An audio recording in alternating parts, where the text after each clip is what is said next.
Good morning and welcome. On behalf of Mike Bloomberg and Bloomberg Philanthropies and the Aspen Institute and its CEO Walter Isaacson and my colleagues at The Atlantic, it's a pleasure to have you all here.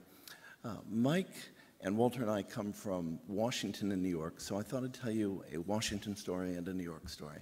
Washington story. I was flying back from Houston to Washington, D.C. late one night on, remember Continental Airlines? On Continental. We arrived so late that Continental didn't have baggage handlers, so about 60 of us ended up at the baggage carousel, just standing and waiting for over an hour. And there was one man who I thought was particularly interesting. Two things about him. He was avuncular and friendly, just winning, chatting with everyone. Second, it was the late Associate Justice of the Supreme Court, Antonin Scalia. And so we end up, 15 of us, not getting our baggage, and in that line where you turn in your baggage claim slip, and Justice Scalia is one person behind me. So I turn to him and I say, rank should have its privilege, why don't you go ahead of me? And he says, no, not a problem at all, but let me come up and chat. And then he leans over and he says these words, if Continental Airlines ever comes before the Supreme Court, they're going to learn to regret this evening.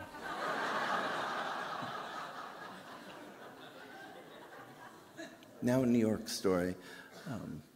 Son of a bookkeeper, well-educated, goes off to Harvard Business School and then moves to New York to make his fortune. Things go well at first. He becomes a partner at Salomon Brothers, but at age 39, in a larger layoff, he is let go. But it's a different kind of layoff. He's paid a severance of $10 million, which he uses to start a company. 10 years later, he is a titan. By age 59, he is the mayor of New York.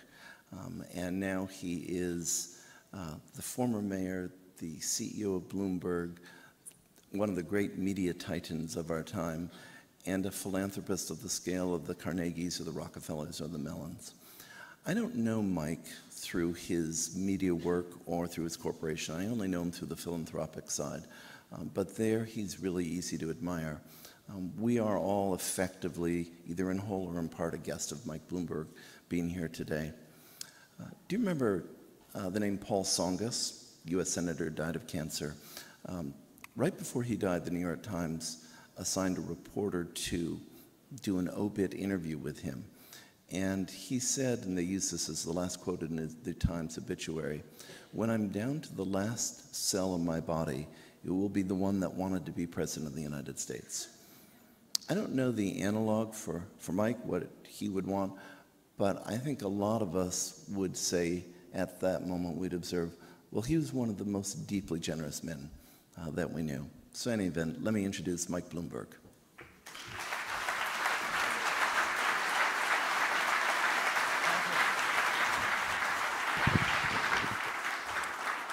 David, thank you. That was a little bit embarrassing, but I wish you'd gone on a little longer.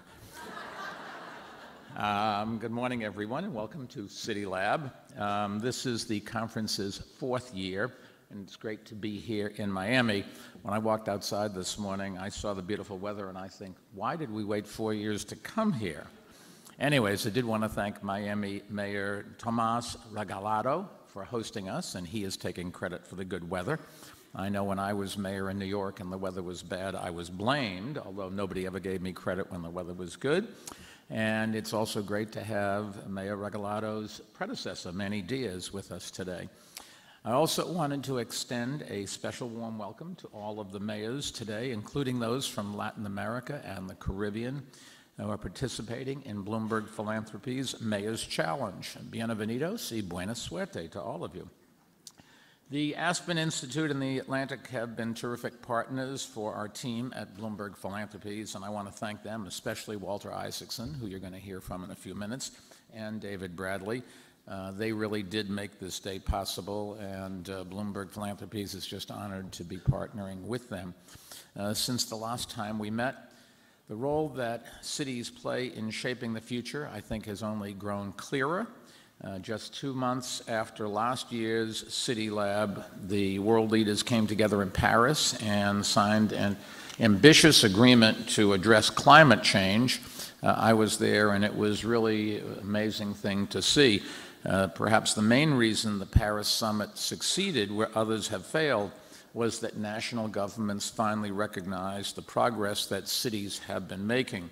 And it was much easier for them to commit to a major reduction in emissions when their major cities, who incidentally are responsible for most of the world's emissions, were already taking bold actions on their own to reduce emissions. Cities are where the public lives.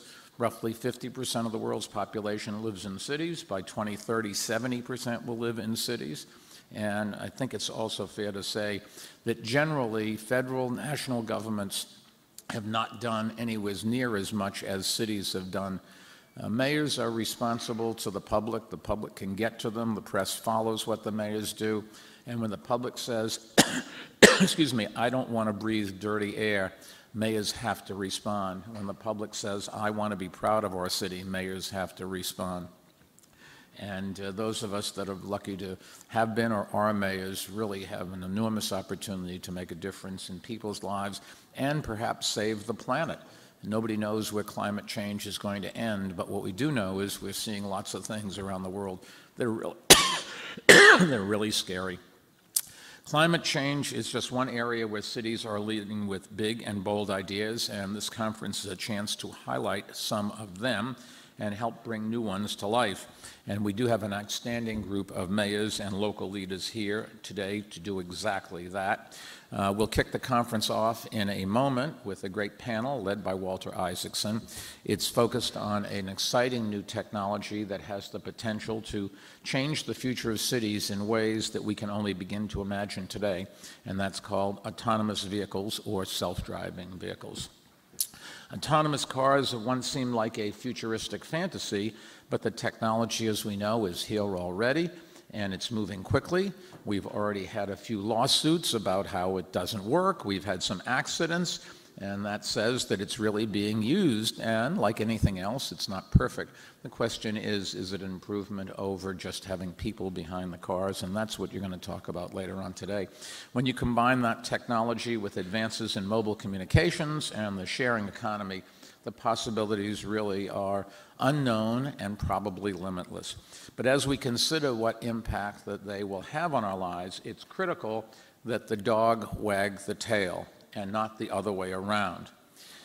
What I mean by that is over the past 100 years, I think it's fair to say no technology has done more to shape the life of cities than the automobile, in ways both good and bad. Cars gave city dwellers freedom and mobility and helped local businesses grow. But it has, as more and more people became car owners, elected officials began to redesign cities around the cars rather than the reverse. Cars, not people, started taking precedence in urban planning. The tail started wagging the dog. Some people even said that to bicycle riders, roads are for cars. Well, my recollection is that roads were built for horses and pedestrians before anybody else, and the cars came afterwards, so why they demand or should get preference, I'm not sure. But we have learned the hard way that if cities build to serve cars instead of people, people suffer. As air pollution from vehicles causes asthma and other serious health problems, traffic crashes kill more than 1.25 million people each year, and many of those deaths are in the world's cities. Congestion also is a major drag on our city's economy. It costs New York City more than $13 billion each year in higher prices and lost productivity. And to accommodate cars, cities have built highways that left some communities divided and isolated along economic lines. Many years ago, New York City built roads all around the city between the city and the waterfront. And the waterfront is an enormously important part of our economy and our social life. And ever since then, we've been spending billions and billions of dollars trying to solve the problem of being cut off, and there are no easy solutions to that. And of course, congestion. Congestion is a major contributor to our carbon footprint.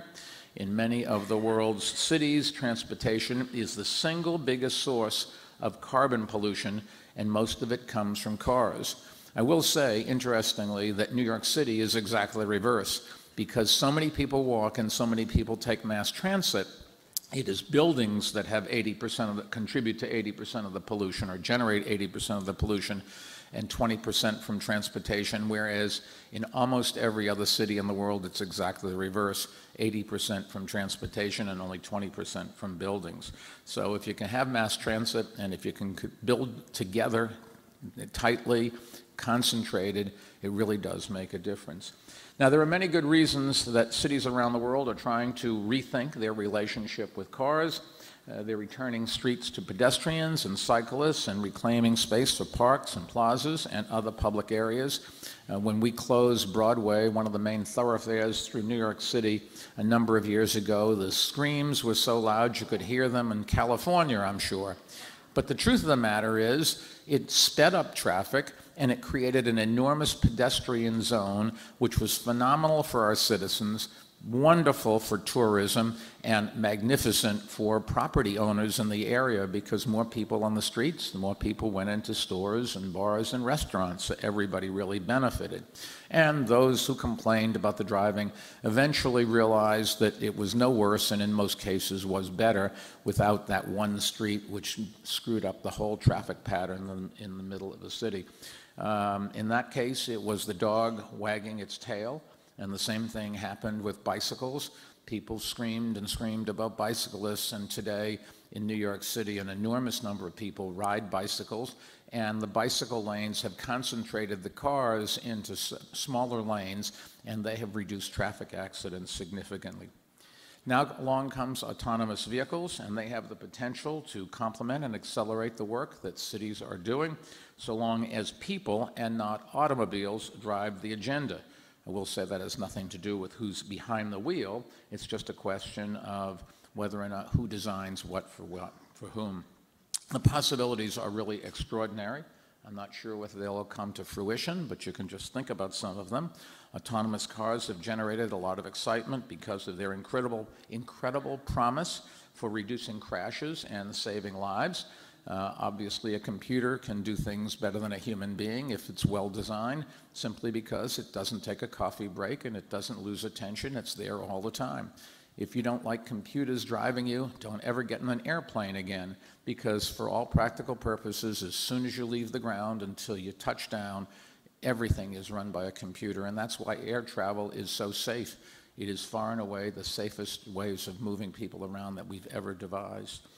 Autonomous cars, however, can also give other benefits, and that we're only starting to grasp that. The theory is that they'll create new transit options that can connect people to jobs and opportunities and can help fight poverty. If autonomous cars accelerate the trend towards ride sharing, individual car owners may actually decline, which means city streets may require fewer parking spaces, which can be turned back to pedestrians and cyclists and businesses. And if people spend less time looking for parking spaces, pollution will decline and productivity will increase.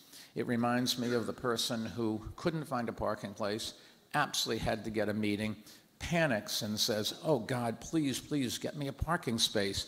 If you get me a parking space, I will feed the poor. I will go to church every week. I will never swear ever again." And the guy drives around the corner and there's a parking space. And he says, "God, forget about it, I already found one." Anyways, the same thing was said when taxis were invented. Some intelligent entrepreneur many years ago created the taxi industry, and the follow-on today, Uber and 1,000 other apps exactly like Uber that are giving people the option of, another option of having somebody drive them around. If you remove the people behind the wheel and just have a computer there, the same thing will happen. A lot of people will have lost their jobs, and I think the question you really want to ask the panel today is, why is it different to have an autonomously driven car from having another person who does the same thing for you rather than you driving your own? Now, cities are already rolling out pilot programs to introduce driverless cars, and car companies and digital firms are eager to be a part of that work because it is a major new market for them. It is really quite amazing what you can do today in New York City. If you want somebody to go to your house, pick up your cleaning, take it to the store, cleaning store, pick it up and bring it home, do it on a bicycle and charge you $20 for the whole thing, whereas one cab ride would cost more than that. You can already have that. It's another form of Uber. Uber has many forms. You can decide if you're going to be on the same street corner every day, every morning, there's a car that's coming down and it will pick you up. It will also pick up 3 or 4 other people, and you can split the cost, and it can be $5 or $7, $8 to do something that by cab would have cost you $20. And there's lots of competition in the autonomous driving vehicles coming along. There's certainly lots of competition in the what we'd call the taxi business. Cities are already rolling out programs to introduce driverless cars, and car companies and digital firms are eager to be a part of that work because it is a major new market for them. It will also disrupt their business model. If everybody started sharing cars, think what happens to the manufacturers of automobiles. They'll manufacture and sell an awful lot fewer cars. And so they're betwixt and between. They don't know what to do. Do they want to make cars that will drive themselves, as Elon Musk is doing? Or do they want to try to fight it and stall the inevitable as long as possible because that will keep their sales? Only history will tell how that works out and whether they made an intelligent choice. But at this critical moment, it really is important that we remember the lessons that the last century taught us. We have to make sure that the technology serves the people of our cities and not the other ways around. And we have to make sure that it helps to address existing problems, not creating new ones. After all, if people can spend time in a car doing things other than driving, traffic congestion may actually become less of a disincentive for people. And that could lead to more cars on the road, more congestion, and also more sprawl. So you're never sure how these things are going to play out, but one thing is for sure: technology is changing every part of our life, and some of it will be great for the consumer, but not for the providers, and some exactly the reverse. In addition, driving is a major industry. Taxis and trucks employ millions of people, and those jobs won't disappear overnight, but mayors do have to have a plan for a future where those jobs may decline. The truth of the matter, you're going to see the states defending the unions, some governments defending the unions, and the public on the other side of this. Unions will fight very hard to maintain their jobs and keep technology from displacing their members. And you see that in New York, where the governor just signed a bill outlawing or basically making it much more difficult for Airbnb to let people rent out their apartments and their houses. It's a great service for people who want to rent them out. They get some money. Great service for people who want to rent them. Nobody forces you to do it on both sides. Obviously, they think there's a benefit. But it clearly hurts the hotel industry, which in New York is represented by a union. And in the end, government will respond to those that help them get elected and reelected. And so the technology companies have to start to understand that and become much more players in the political space. The argument that it's better for society just doesn't cut it in the real world. And they're paying that price right now in New York City. I think it's true that any time there is a disruption in an industry, labor markets are affected, and the government has an important role to play, but it is going to be torn in 2 different directions, and how that turns out depends on who has the political savvy to go and rally the public behind them. All these challenges and opportunities that autonomous vehicles present really are local in nature, and mayors are the best positioned to explain these challenges and opportunities to the private sector, to form partnerships that improve private lives, to build public support for policies that put people first, and to fight those who want to keep the consumer, who is less organized than the providers in almost every case, keep them on the winning side. And that's why I believe it does make sense for mayors to lead the way on this issue, just as they have on so many others. Mayors are less weighted down by politics and ideology than the state and national governments, and in the end, mayors are the ones held most directly accountable for people's well-being. And this battle is the battle of the century, because technology is growing at an ever-increasing rate. The second derivative is positive, if you know what that means. What it says is there'll be more technology introduced into our society in the next 5 years than all the technology from Thomas Edison through today. Just think about that. We don't realize just how fast things are changing, but I think it's just an outrage that I only have 10 gigabytes of upload capacity today. 5, 10 years ago, you didn't even have a cell phone. Things are changing, and we're going to have to respond to that. And I think autonomous cars or self-driving cars will be one of the most important changes that we're going to have to deal with. They clearly can make us safer. Just think of a seatbelt. Seatbelts were invented, and public officials sat back and did not have the courage to stand up and to say to everybody, wear your seatbelt, or we are going to give you a ticket, and you're going to have to pay a fine. And people said, can't tell me that I should wear a seatbelt. I have a right to kill myself. Well, maybe you do, but you don't have a right to kill somebody else or to increase the public's dependence on you and have to pay for your medical care. Remember, if you go back and look, the federal government didn't require seatbelts to be installed in all cars until 1968. We didn't start requiring people to actually use them till 1984. And that's when New York passed the first law requiring seatbelt use, which has become prevalent, certainly throughout the United States and in some other countries. And just think about how many lives could have been saved if we had done that. We can't make a similar mistake with autonomous cars. And if the only thing that autonomous car technology accomplishes is putting people out of work and letting riders relax in the back of their seat without doing anything to improve safety and economic opportunity and reduce pollution, then it will be a major missed opportunity for our cities and our planet. And to help mayors make the most of this once-in-a-generation opportunity, I'm proud to say that Bloomberg Philanthropies has brought together a group of 5 outstanding mayors who have all shown strong commitment to innovation and to using technology in ways that improve people's lives.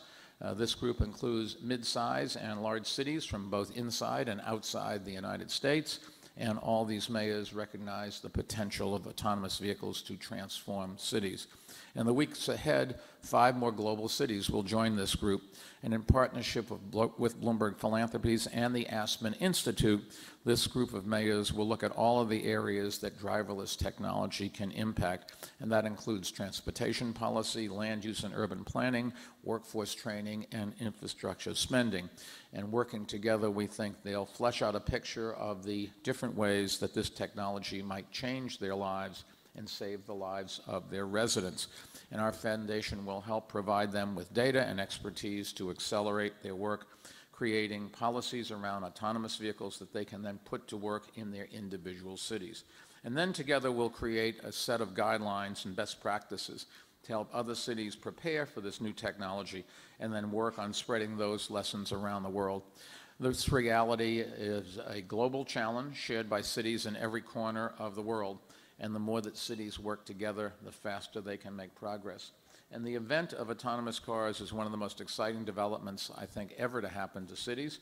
And if mayors collaborate with one another and with partners in the private sector, they really can improve people's lives in ways that we can only imagine today. The only thing I would caution you is whatever we decide today is probably not what we're going to do tomorrow. And that's just the way change happens. But you have to go through each of these steps. So looking and seeing what's going to happen, identifying what the possibilities and the problems are, and having the courage to go face them, not just today, but tomorrow when new things come up is really what leadership is all about. It's leading from the front, and that's what we need our mayors to do, because the federal governments and state governments have shown that they really aren't capable of doing controversial things. It's the mayors that are willing to stand the heat, even though they are the ones that are most scrutinized by the press.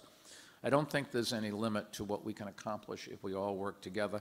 That's what CityLab is all about, and this new effort that we're leading around vehicles is very much in that spirit.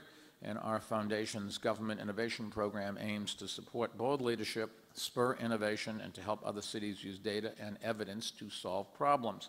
Preparing cities for autonomous vehicles is right at the intersection of all of these focuses. So I'm very excited to see the results in the months ahead. Thank you all for being here and for your outstanding work. All the best.